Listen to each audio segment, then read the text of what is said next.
챕터 3 사회복지 전문성은 무엇인가에 대해서 우리가 한번 살펴보겠어요. 그래서 사회복지사의 자격제도와 이해, 사회복지사의 역할, 그 사회복지사의 역할에서 이제 특강식으로 그 사회복지 실천을 어떻게 해야 되냐, 역할을 어떻게 해야 되냐에 대해서 동영상을 제가 보여드릴 거예요. 이제 그 뒤로는 또 사회복지사 전문적인 요건, 사회복지사 지식의 전문적인 기반, 한국 사회복지사의 윤리 강령의 이해 이렇게 되겠습니다. 그래서 우리 사회복지사 자격제도는 어떻게 보면 우리나라나 미국도 그렇고 처음에는 정형화된 그 사회복지 제도가 아니었었어요. 그래서 개개인이 자선 사업이나 이러한 뜻을 가지고 했었어요. 처음에는 우리나라도 1970년대 넘으면서 사회복지가 그 정형화되고 어떻게 보면 중요성을 느껴서 사회복지사 자격증이 이제 생겼어요. 그래서 사회복지사의 정의와 중요 업무. 사회복지사는 현대사회에서 발생하고 있는 청소년, 노인, 여성, 가족, 장애인 등 다양한 사회적, 개인적 문제를 겪는 사람에게 사회복지학 및 사회과학 전문성을 이용하여 문제를 진단하고 평가함으로써 문제 해결을 돕고 지원하는 업무를 담당하는 자를 지칭한다. 그래서 사회복지사의 명칭 근거 1983년 5월 사회복지사 입법에 개정되면서 사회사업가 또는 사회사업 종사자의 명칭이 사회복지사로 규정이 되어 현재 이르게 되었다. 그래서 사회복지사의 주요 업무는 사회복지사업법 시행령 제6조 1항의 사회복지 프로그램의 개발 및 운영, 시설 거주 생활 지도 업무, 사회복지를 필요로 하는 자에 대한 상담 업무 등을 자칭하고 있습니다. 그래서 한국사회복지사협회에서 제시한 사회복지사의 업무를 한번 보겠어요.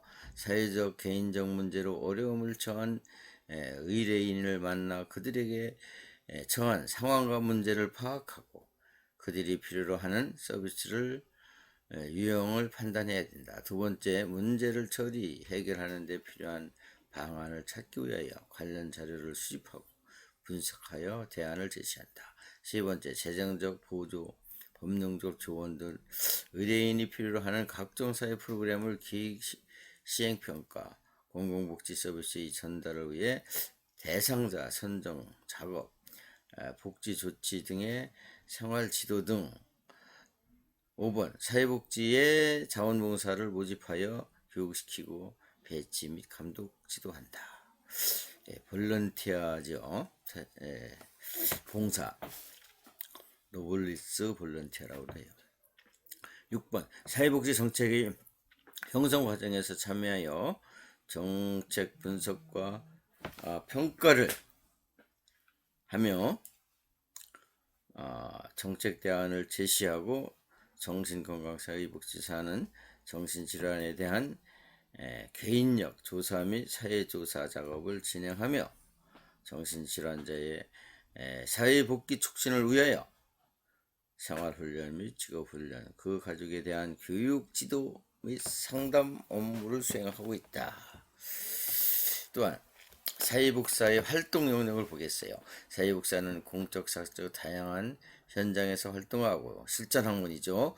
공적 영역에서는 사회복지사업법 제14조에는 사회복지사업에 관한 업무를 담당하도록 하기 위하여 시도, 시군구 및 읍면동사무소, 복지 사무 전담기구에서 사회복지사의 자격증을 가진 사회복지 전담 공무원을 두도록 규정하고 있고, 한편 사회복지기관 및 시설 영역에서 사회복지사는 지역복지사업, 아동복지사업, 노인복지사업, 장애인복지사업 등 다양한 영역의 사회복지 실천 활동을 전개하고 있다. 이 이외에도 의료사회복지사가 있고 정신건강사회복지사가 있고, 요거는 이제 1급을 딴 다음에 그 딸 수가 있는 자격증이에요. 학교사회복지사고 자원봉사 활동관리 전문가가 있고, 교정사회복지사가 있고, 군사회복지사가 있고, 산업사회복지사라는 명칭으로 전통적인 사회복지 실천 현장에서 다양한 교육 및 교정시설, 또 군 산업 현장 등과 같은 확정된 영역에서 활동하고 있다.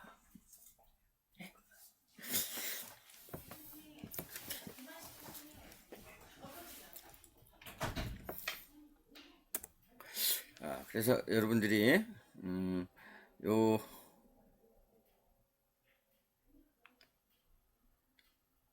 이걸 좀 제가 들어드릴 테니까 한번. 네, 안녕하세요. 오늘은 역할에 대한 문 시험이 많이 등장하고 있어요. 네, 또한 사회복지사들은 각각이 지역사회복지 실천에 따른 사회복지사의 역할에 대해서 살펴볼 건데요. 지역사회복지에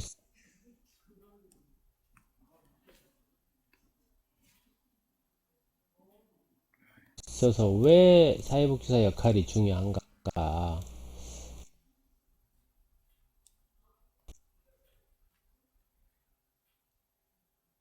네, 우리가 전문적 지식과 가치, 기술 정보 등을 갖추는 사람이 지역사회를 변화시키고 지역사회에 긍정적인 복지를 이끌어낼 수 있겠다는 그런 전제가 있겠죠. 네. 그래서 역할이 중요하다. 그래서 최근 1급 시험에 역할에 대한 문 시험이 많이 등장하고 있어요. 네. 또한 사회복지사들은 각각이 가지고 있는 가치관이나 윤리 시스템이 다르기 때문에 접근하는 방법이 또 다를 수가 있다라는 거죠.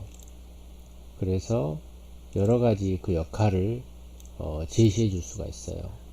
네, 각각 유형의 가지각색이고, 또 한 유형에서도 성격이나 진행 과정에 따라서 역할이 여러 가지로 규정될 수가 있다. 네. 그렇기 때문에 우리가 역할에 대해서 공부를 할 필요가 있다라는 겁니다. 지역사회복지학에서는 이 로스만의 모델의 중요성을 강조했죠.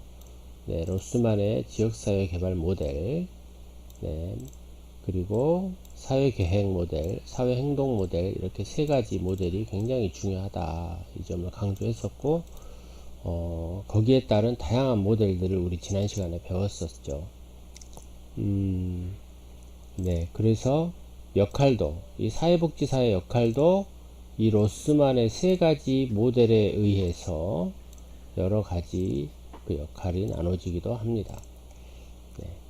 그래서 지역사회 개발 모델에서는 안내자, 조력자, 전문가, 사회치료자, 촉매자, 실천가, 조사자, 이런 역할을 해야 되고요. 지역사회 계획 모델에서는 분석가, 계획가, 조직가, 행정가, 그리고 지역사회 행동 모델에서는 조력자, 중개자, 옹호자, 행동가, 조직가, 이런 역할을 요구하고 있습니다.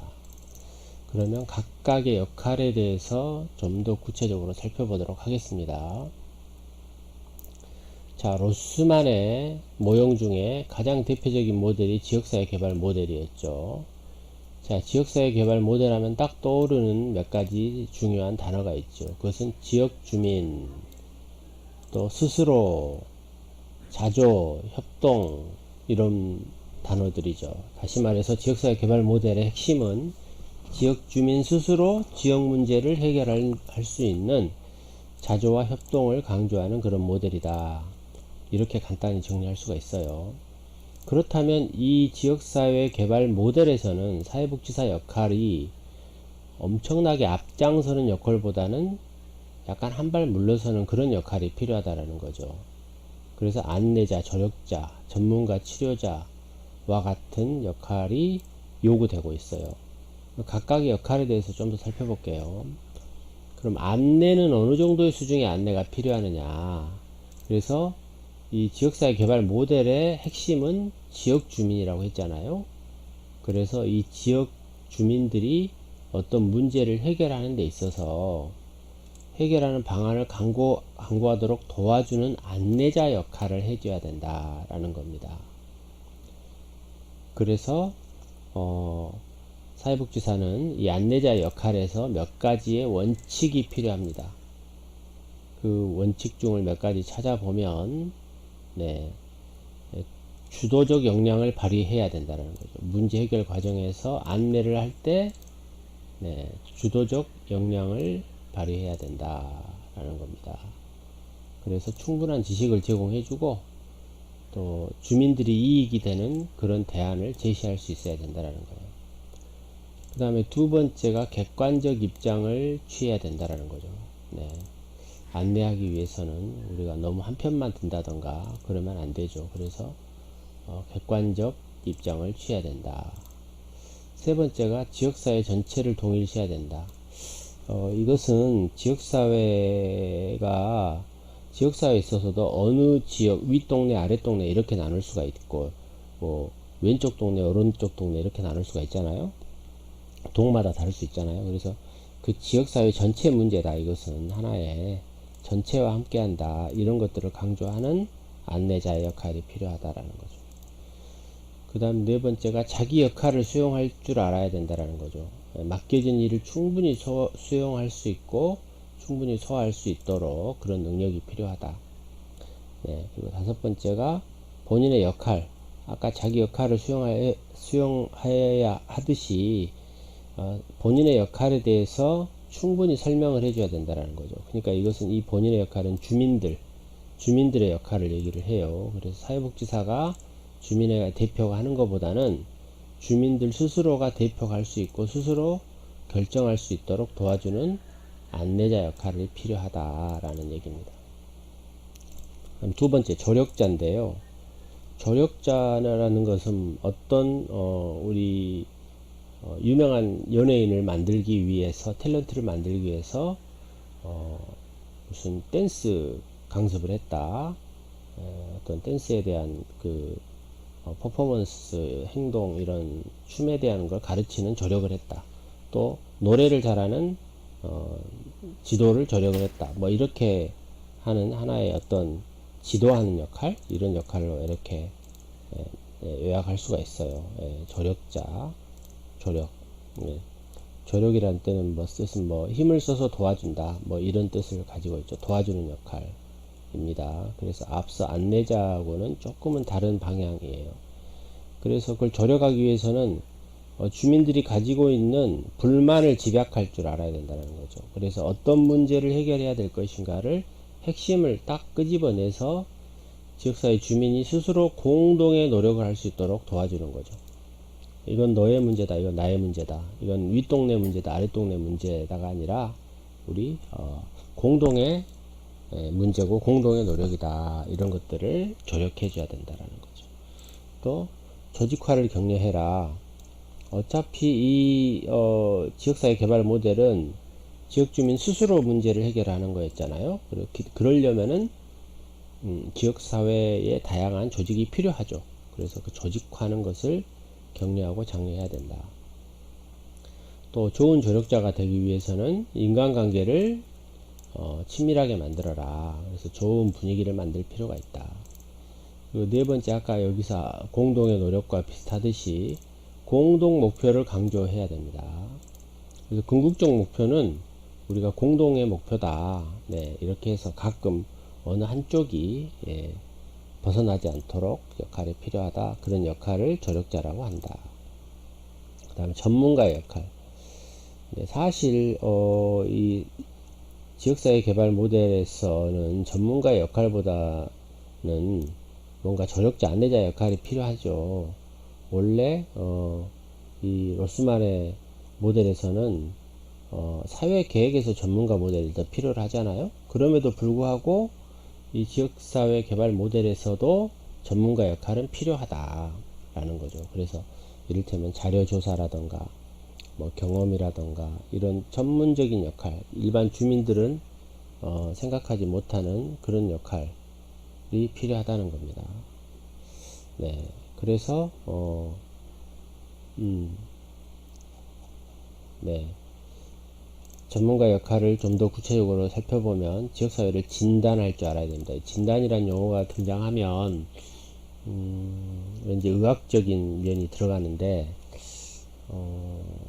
우리가 사회복지 실천론을 배웠던 학생들 기억할지 모르겠어요. 진단주의와 기능주의라는 용어가 나와요. 그래서 우리 사회를 치료적인 방향으로 보는 거예요.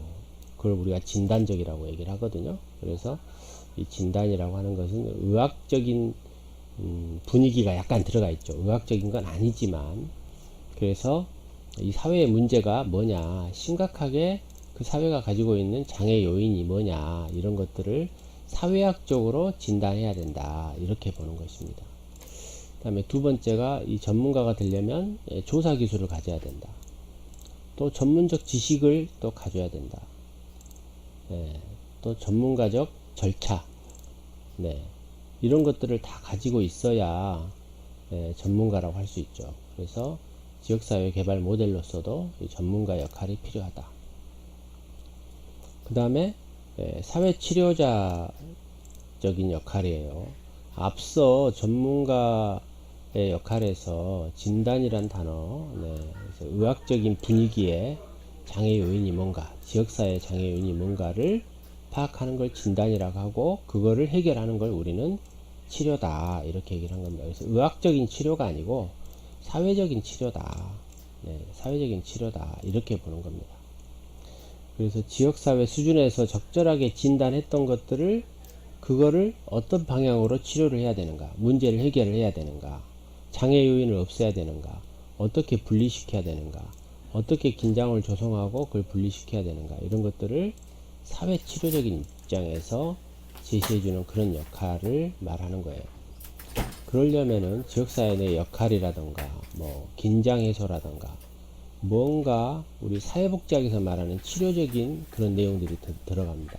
상담이라던가 뭐 이런 것들을 제시해 주는 것, 그런 것들이 사회치료자의 역할이다, 이렇게 정리할 수가 있습니다. 그래서 로스만의 지역사회 개발 모델에 의한 역할은 안내자, 조력자, 전문가, 사회치료자 역할이 대표적이다, 이렇게 볼 수 있어요.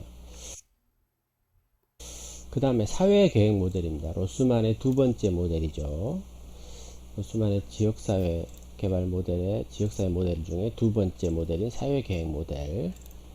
사회계획 모델하면 떠오르는 단어가 뭐죠? 전문가, 뭔가 경험, 합리적 사고, 뭐 이런 거죠. 그래서 사회계획 모델은 지역사회 특정 문제를 해결하는 것이죠. 그래서 효과성, 효율성, 이런 것들을 강조하는 거잖아요. 그렇다면은 앞서 제시했던 지역사회 개발 모델보다는 훨씬 더 전문가적인 역할을 더 요구하고 있는 것입니다. 자, 그럼 볼까요? 분석가의 역할이 필요하다라는 거죠. 객관적이며 전문적인 사실을 발견하고 분석할 줄 알아야 된다. 이걸 강조하는 거예요. 그 다음에 계획가의 역할이 필요하다. 계획 모델이기 때문에 계획가, 여러분 기억하기가 더 쉬울 것 같아요. 계획가. 뭔가 계획을 수립하고 그 계획이 사업이 목표로 달성하는데 연결이 되겠죠. 이 계획 수립은 아무나 할 수 없는 거죠. 바로 전문가만 할 수 있는 것이죠. 그래서 계획가의 역할이 필요하다. 이 분석가, 계획가, 조직과 행정, 이걸 다 합쳐서 우리는 전문적인 역할이다, 이렇게 말할 수 있는데, 그걸 좀 더 세분화해서 분석가, 계획가 이렇게 나눠지고, 조직가, 행정가 이렇게 나눕니다. 자, 세 번째 계획 모델에서는 조직가가 필요하다. 뭐 앞서도 얘기했지만은 적절하게 주민들이 참여시켜야 됩니다. 그래서 지역사회에 있는 집단이나 단체들, 또 그들의 역할, 그들의 능력을 키우기 위한 조직을 해야 된다. 이걸 전문가로서 조직을 해야 된다, 이렇게 보는 것입니다. 행정가, 우리 사회복지학을 포함한 사회학은요, 행정을 필요로 합니다.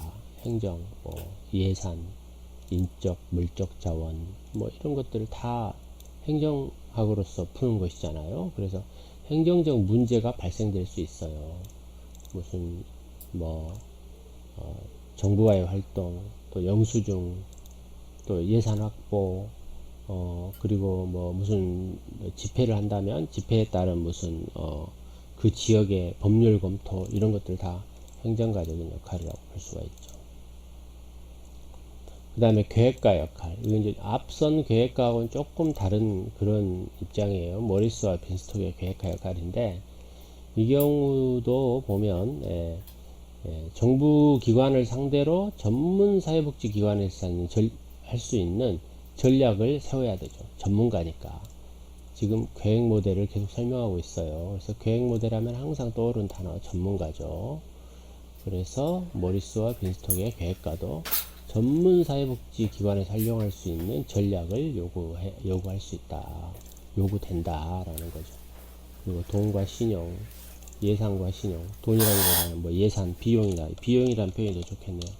비용이라는 표현이 더 낫겠어요. 비용과 신용, 정치적 기반, 뭐 이런 것들, 이런 자원이죠. 이런 자원을 적절하게 선택하는 그런 계획가 역할이 필요하다. 그 다음에 세 번째, 로스만의 모델 세 번째를 얘기를 한 거예요. 원래 로스만의 모델은 지역사회 개발 모델, 사회계획 모델, 사회행동 모델이라고 얘기했잖아요. 그래서 이 사회행동 모델 세 번째인 사회행동 모델에 대해서 살펴볼게요. 네, 사회행동 모델은 한마디로 얘기를 하면은 우리가 시위, 집회, 뭐 그런 거잖아요. 그래서 열악한 사람들을 우리 사회에 한꺼번에 알릴 수 있는 거죠. 우리가 차근차근 알리기엔 너무 시간이 많이 걸리니까. 그래서 기존의 권력 관계를 변화시키는 겁니다. 사회 행동을 통해서 시위나 집회 이런 걸 통해서 자원을 이동하고 제도상의 법률상의 어떤 변화를 추구하고자 하는 그런 노력인 것이죠. 이럴 때 뭔가 좀 과격하고 뭔가 앞장서고 주민들 스스로 하기보다는 뭔가 움직이고 피켓팅하고 조직화하고 이런 역할들을 필요로 할 수 있을 것 같아요. 네, 선동하고 데모합시다 뭐 이렇게 선동할 수도 있겠죠. 네, 한번 볼게요. 그러면 사회 행동 모델에서의 조력자, 클라이언트 편에 서서 활동을 하죠. 그래서 이때 주민들이 이 스스로 역량 강화를 단어를 떠올리면은 우리가 아까 지역사회 개발 모델로 착각할 수가 있지만, 이건 좀 주의해 주셔야 돼요. 그래서 클라이언트 편에 서서 활동하고 주민들 스스로 뭔가 시위를 하고 집회를 할 수 있도록 도와주는 그런 역할, 도와주는 역할이다. 그걸 조력자 역할이다. 이렇게 정리할 수 있어요. 중개자. 자, 주민들이 시위를 합니다. 집회를 하고 있어요.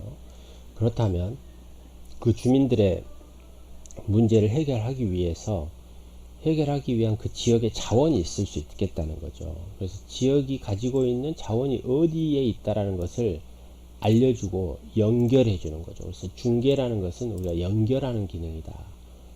중개. 제3자로서 두 당사자 사이에 일을 주선한다.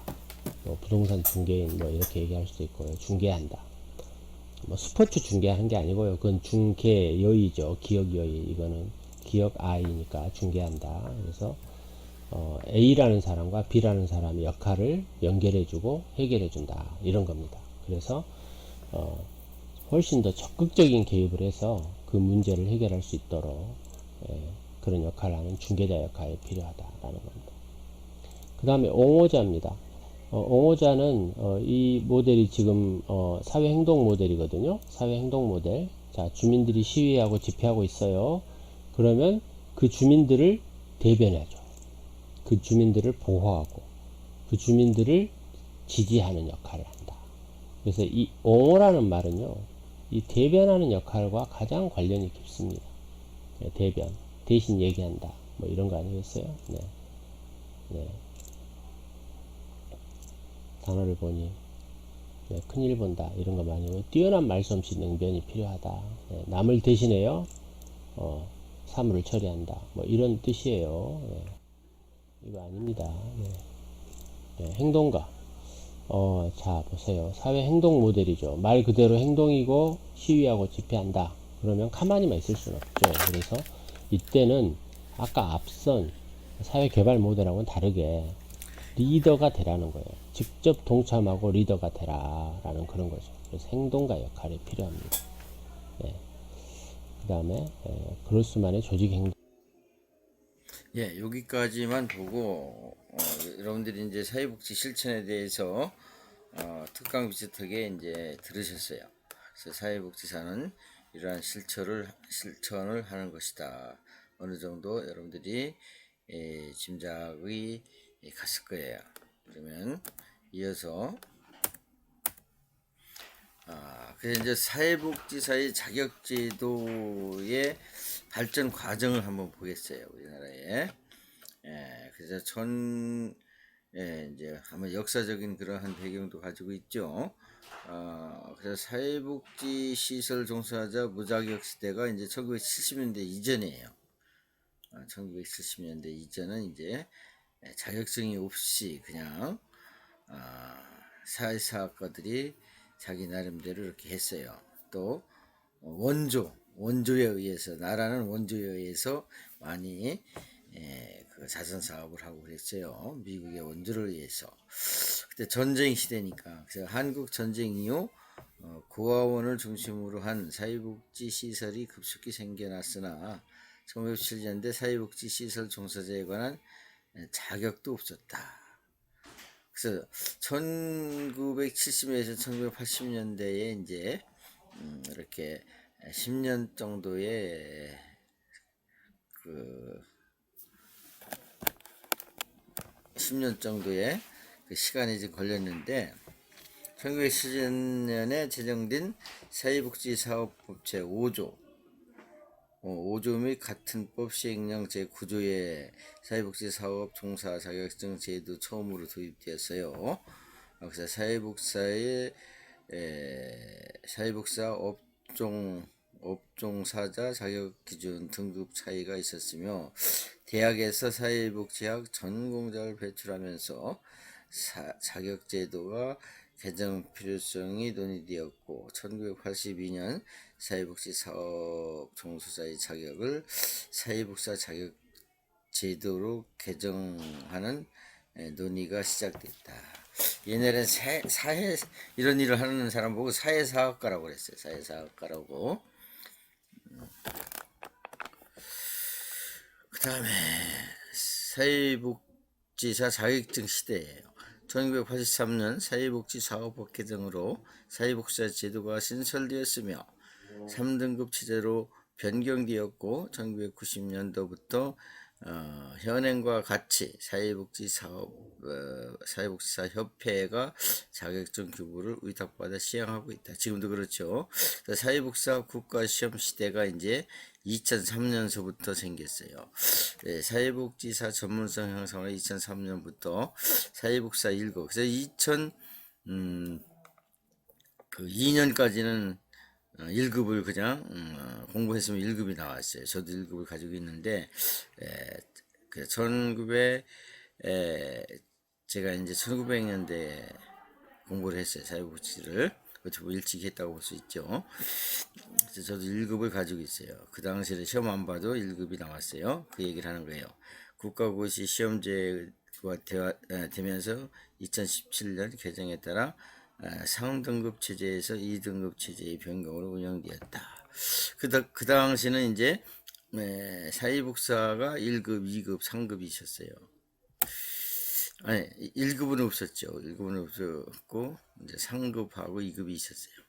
사회복사의 역할이에요. 사회복사는 개인, 집단, 지역사회를 돕는 다양한 역할을 수행한다. 사회복사가 수행하는 일과 기능에 따라 클리언트에게 직접 서비스 제공, 클리언트에게 다른 체계와 연결하는 역할, 클리언트에 대한 개입 방법을 선택하고 그에 대한 효과성을 평가하기 위하여 연구 및 조사를 수행하는 역할 서비스 전달 시 효율성을 떨어뜨리는 기관 정책, 기능적 관계 등을 평가하고 체계 유지 및 강화를 위해 노력하는 역할, 기관의 서비스 확대 및 개선하기 위하여 체계 개발에 관련된 역할 등 다양한 역할을 수행하고 있다. 그래서 사회복지사에게 요구되는 다양한 역할이야. 그래서 사회복지사는 어떻게 보면 만능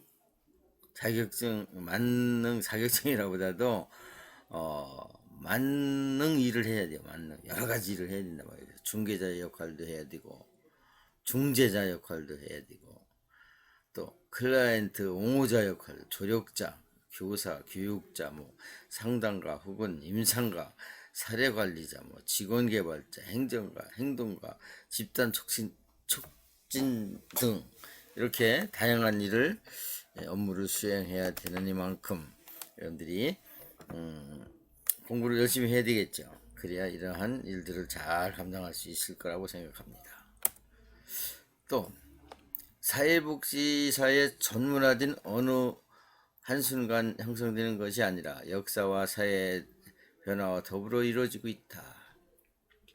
플렉스너는 전문직의 활동은 근본적인 지적이고 개인적 책임을 수반하며 단순히 일상적이 아닌 지식 근본을 두고 학습되고 학구적이고 이론 중심이기보다는 실질적이며 전문직 교육에 의해 그 기술이 교습되고 내적으로 조직화되며 사회의선을 위해 이타주의에 기반을 두는 것을 제시하고 있다. 이게 이제 플렉스라는 사람의 하나의 그 사회복지사 전문 활동에 대한 그 견해예요. 또 웰린스키의 전문성 형성 과정. 웰린스키라는 사람은 참 중요해요. 사회복지에서. 그래서 이게 이제 웰린스키와 르브의 이제 제도적 복지와 보편적 복지를 이렇게 한 사람이에요. 사람이 어떤 일을 전업하면서 시작한다. 하나의 전업 직종이 생기면 충원을 위한 직업훈련 문제가 발생된다. 교육기관 생성, 또 보다 높은 기준의 장기적인 훈련, 그 직업의 헌신, 그리고 전업 교사, 집단 발달, 직업교육을 위한 전문가들이 모여서 전문직 단체를 설립하고 공식적 훈련을 받는 젊은 세대의 업무를 통해 훈련된 노장층 간의 집단 내의 갈등 발생, 전문직으로서 정당성 확보를 위한 공식적 윤리장정 확립, 직업의 전문화, 최고 단계 이렇게 되어 있어요. 구드라는 사람, 구두 사람 읽어볼게요. 전문직 자체적 교육 훈련 기준 결정, 전문직 전망 학생의 다른 학생보다 엄격한 수련 과정을 거쳐야 된다. 전문직 기술은 면허 제도 형태로 법적으로 유지, 면허 및 상원 자격은 전문직 성원에 의해 유지된다. 전문직과 관련된 모든 입법은 그 전문직에 의해 유지된다. 전문직은 높은 소득, 권력, 위세를 얻게 되며 재능이 있는 학생을 요구한다. 전문직은 문외한 평가와 통제로부터 상대적 자유롭다. 전문직에 의해 부과된 실천 규범을 법적 통제보다 엄격하다. 전문직 성원들은 다른 직업 성원들보다 직업적 결속이 강화한다. 전문직은 최종 직업이 되는 경향이 있다. 이렇게 구두에 우리 사회복지사가 이러한 전문직을 가지고 있어야 된다. 그린 우드라는 체계적인 이론, 전문 직전 권위, 사회적 승인, 윤리 강령, 전문직 문화, 이렇게 우리 사회복지사는 세계적으로 전문직이라는 거에 공통으로 인지하고 있어요. 또 지식 기반, 사회복지는 개인, 집단, 가족, 조직, 지역사회 세 기능 수행 능력을 향상시키고 원하는 목표 달성에 우호적인 사회 조건을 만들어 내기 위해 도움을 주는 전문 활동으로서 사회복지사는 개인, 집단, 가족, 조직, 지역사회에 직면하는 문제를 효과적으로 다루기 위해 폭넓은 지식과 전문 기술이 필요하다. 예, 여러분들이 그 전문 지식을 위해서 항상 노력을 해야 돼요. 그냥 학교에 다녔을 때만이 그 공부가 아니라 그 자기의 영역에 대한 전문 기술을 위해서 항상 노력해야 된다는 것이죠. 그래서 아까 처음에 우리 그 사회복지사의 특별 사회복지사 곧 나중에 한번 공부하시겠는데 우리가 이제 2급이 나오잖아요. 2급이 나오면 그 전문대에서는 1년 후에 4년제 대학에서는 바로 1급 시험을 칠 수가 있어요. 그래서 100명 중에 한 20명 정도 붙죠. 그러면 1급을 가지면은 이렇게 특수 사회복지사, 아까 정신의료사회복지사, 임상사회복지사, 학교사회복지사, 군인사회복지사, 교정사회복지사 이렇게 특수 사회복지사를 또 도전을 할 수가 있어요. 그래서 그 사회복지사를 가지면은 우리가 현 사회에 필요도 하지만 우리 국가적으로 사회복지 업무가 많이 다양하게 이제 초고령 사회 되면서 많이 생기죠. 그래서 이제 일자리도 갖게 됐다. 이러한 지식 기반을 얘기하고 있어요. 그 다음에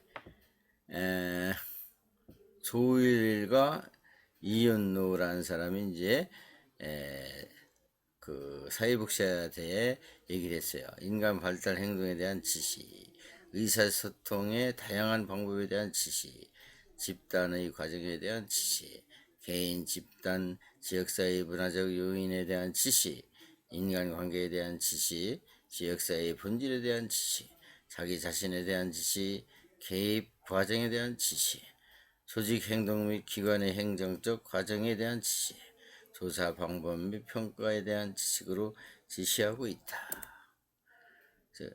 스킬 기반, 이제 기술을 가지고 해야 된다는 거예요. 기술을. 그래서 이게 사회과학에서의 기술이라고 했죠. 의사들만 가지고 있는 기술이 아니라 우리는 사회과학에 대한 기술, 사람을 다루는 기술 어떻게 보면 그래서 이제 미국 사회복지사 협회에서는 이렇게 기술을 얘기했어요. 타인의 말 무슨 기술인가 한번 잘 보세요. 타인의 말을 의도적으로 경청하는 기술, 그것도 기술이에요.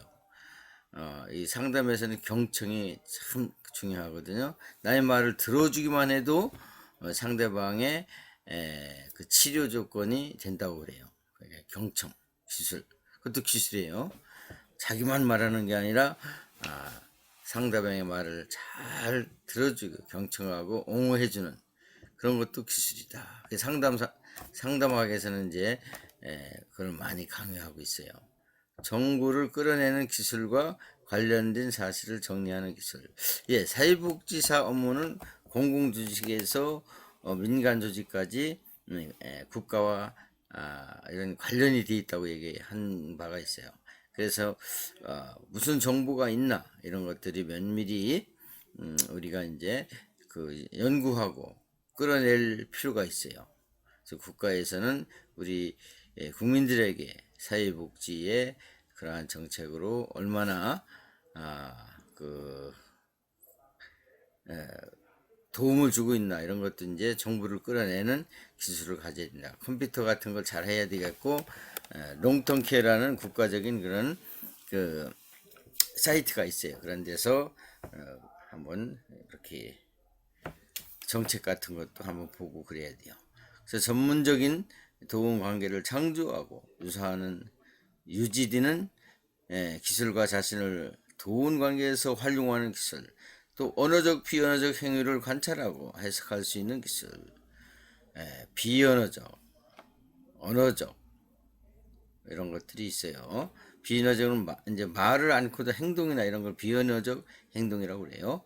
클라이언트가 자신의 문제를 해결하기 위한 노력하도록 이끌어내는 신뢰를 얻을 수 있는 기술, 또 의협적인 방법이 아닌 지지적인 방법으로 민감한 정서적 주제에 관한 논의할 수 있는 기술, 또 클라이언트의 욕구에 대한 혁신적인 해결책을 마련할 수 있는 기술, 체류적 관계를 종료할 필요성에 대한 결정하고 그것을 실천할 수 있는 기술, 조사 연구를 통해 발견된 사실과 전문 서적에 해석할 수 있는 기술, 서로 갈등 관계에 있는 집단들 간의 협상과 중재할 수 있는 기술, 조직 간 연계 서비스를 제공할 수 있는 기술, 자금이나 대중들 또는 입법가들에게 사회적 욕구를 설명할 수 있는 기술로 제시한다.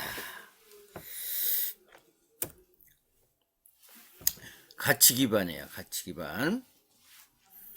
가치는 개인, 사회, 조직 등과 같이 여러 수준에서 가치로 구분되고 있다. 특히 전문적인 가치는 어떠한 직업의 사회에서 전문직으로서 인정되는 과정에서 전문직 활동과 관련하여 요구되는 것을 실제 사회복지 실천의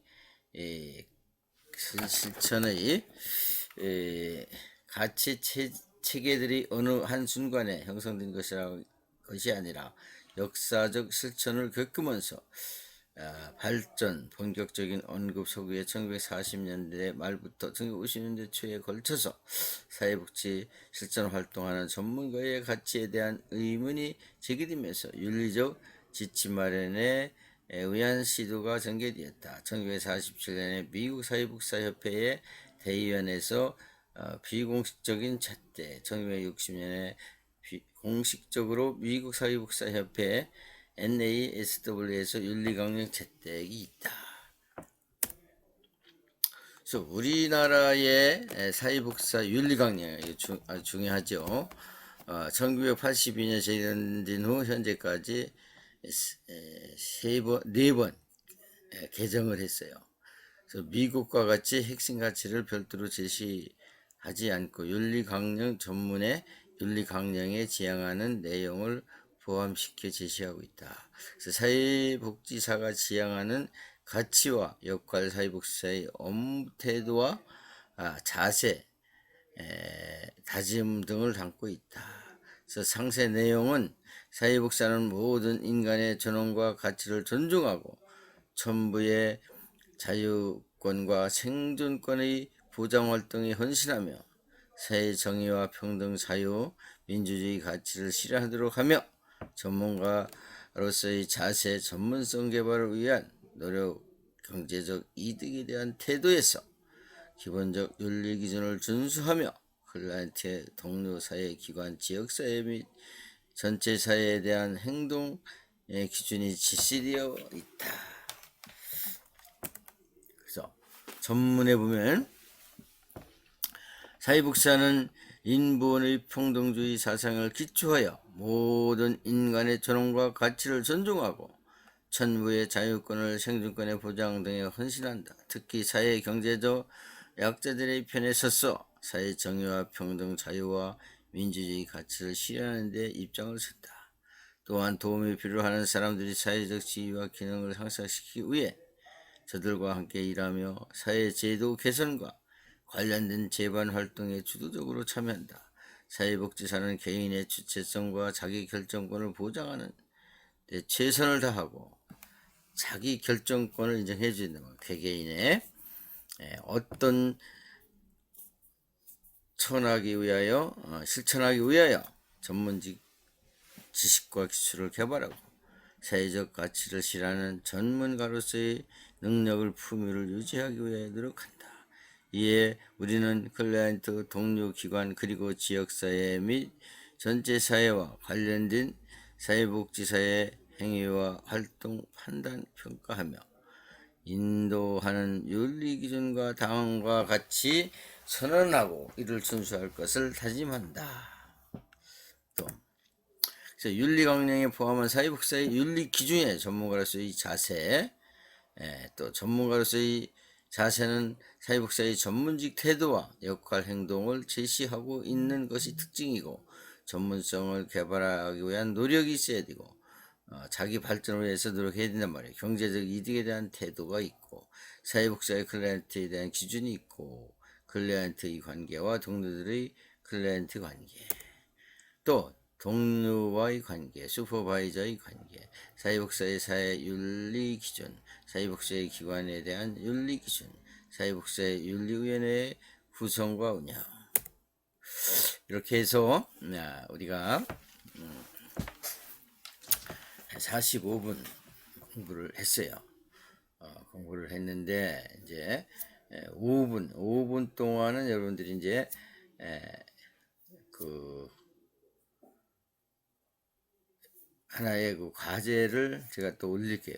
간단한 거 올려서 마무리하는 그런 과정을 거칠게요. 그래서 이제 우리가 3차 강의를 들으셨어요.